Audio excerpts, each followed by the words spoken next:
Assalamualaikum warahmatullahi wabarakatuh. Kembali lagi dengan Karya Channel di sini. Kali ini kami akan menayangkan video terkait dengan kerajinan ketak.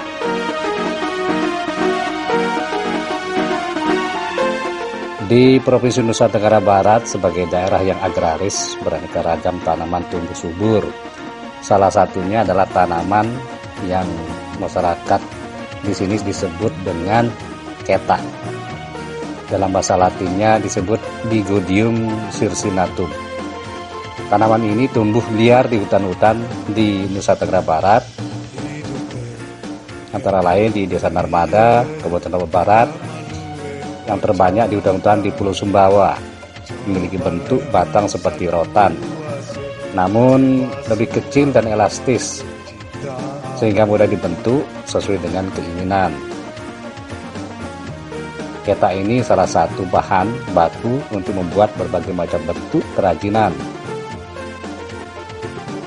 Tentu melalui berbagai macam proses seperti pengeringan, pembelahan. Dulunya kerajinan ketak ini hanya untuk kebutuhan rumah tangga saja, namun kini sudah menjadi mata pencaharian masyarakat dan menjadi andalan bagi sebagian masyarakat di Nusa Tenggara Barat. Ini semakin terus berkembang, membentuk sentra-sentra kerajinan ketak.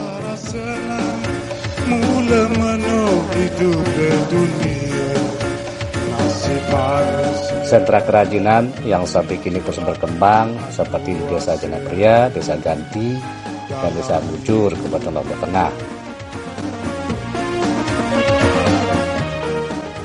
Kerajinan di wilayah ini mulai berkembang sejak tahun 1970-an.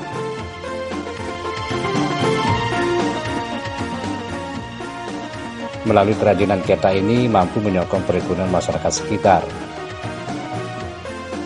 bahkan menjadi multiplier efek di sektor lainnya seperti sektor pariwisata yang ada di Nusa Tenggara Barat.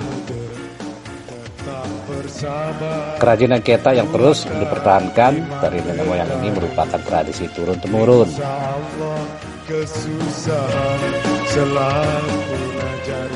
Untuk proses pembuatan kerajinan ketak ini masih manual menggunakan tangan.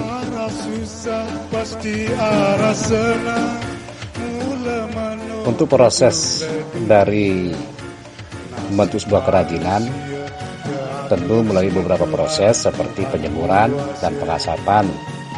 Biasanya sih dilakukan selama 3 hari agar mendapatkan warna yang sesuai. Kemudian dilanjutkan dengan proses pengeringan yang berlangsung juga selama sekitar 3 hari 3 malam, sehingga menghasilkan produk kerajinan yang aman dari jamur, rayap, dan bebas bahan kimia. Jika disimpan lebih lama, kerajinan ketak ini warnanya pun tidak akan memudar. Terkait dengan bahan baku, tanaman ketak ini selalu tersedia banyak tumbuh subur di daerah pegunungan.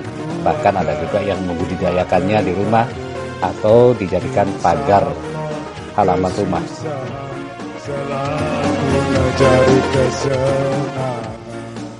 Nah, dari penuturan salah seorang pengrajin asal Karangbayan, Kabupaten Lombok Barat, Bapak Maharudin, yang mengatakan bahwa tanaman ketak tumbuh subur sepanjang tahun dan selalu tersedia sehingga produksi kerajinan tidak berkurang, bahkan terus berkembang dengan berbagai inovasi dan kreatif dari para pengrajin. Masalah kendalanya sih, saya memang kalau masalah kerjaan kan pasti ada juga kendalanya. Cuman kalau saya kendalanya sih masalah keuangan aja. Uang modal ya. Modal aja. Kalau bahan baku Pak? Kalau bahan baku Tetap ada ya. tetap ada. Masalah yang mati selalu tetap ada yang tidak pernah berhenti. Bertahun-tahun. Kalau pemasaran tidak masalah. Kalau pemasaran tidak masalah.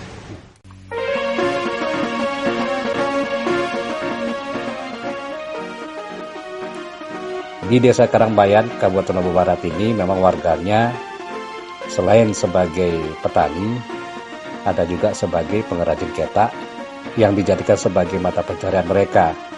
Sehingga memang sekarang di beberapa rumah banyak kita temukan, terutama kaum ibu-ibu yang lagi menyulam cetak ini yang dipadukan dengan kerajinan yang dari kayu atau yang disebut dengan kerajinan cuklina ini dipadukan dengan tanaman cetak ini.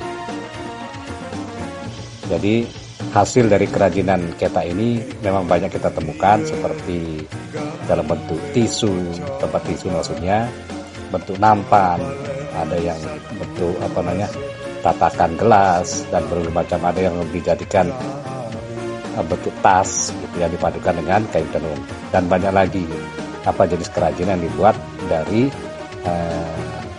tanaman cetak ini atau anyaman cetak ini. Baik, terima kasih. Mudah-mudahan video ini bermanfaat. Assalamualaikum warahmatullahi wabarakatuh.